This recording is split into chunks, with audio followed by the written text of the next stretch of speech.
Hello प्रणाम जी।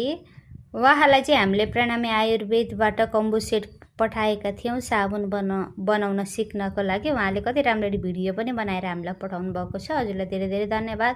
अब उहाँले चाहिँ सुरुदेखि अन्तिमसम्म बनाउनु भएको साबुनको भिडियो हेर्नु होला। हामीले कसरी उहाँलाई सिकाएका थियौँ अनि उहाँले कसरी साबुन बनाएर हामीले एकदम राम्रो हुन्छ। राम्रोसँग धोएर पखालेर अब यो टिपेर एकदम क्लियर गरेर यो मिक्सचरमा पिस्न लागेको पाती यसरी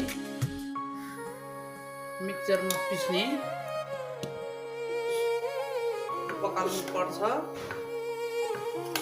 यो चाहिँ सोप बेस हो। यो चाहिँ अब 6वटा मात्र 6वटा साबुनको लागि साथीहरू यसरी बिस्तारै चलाउनु पर्छ। यसलाई चाहिँ बेसै चलायो भने यही फ्रिज आउँछ, त्यस कारणले बिस्तारै चलाउनु पर्छ। यसरी पक्लियो। अब यो पक्लिसक्यो। यो तितेपातीको झोल यसरी मिक्सकट गर्ने, यसरी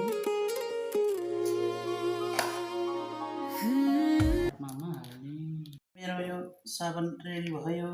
यस्तो राम्रो बन्यो है तितेपातीको साबुन। हजुरहरूलाई चाहियो भने सम्पर्क गर्नुहोला। एकदम राम्रो हुन्छ।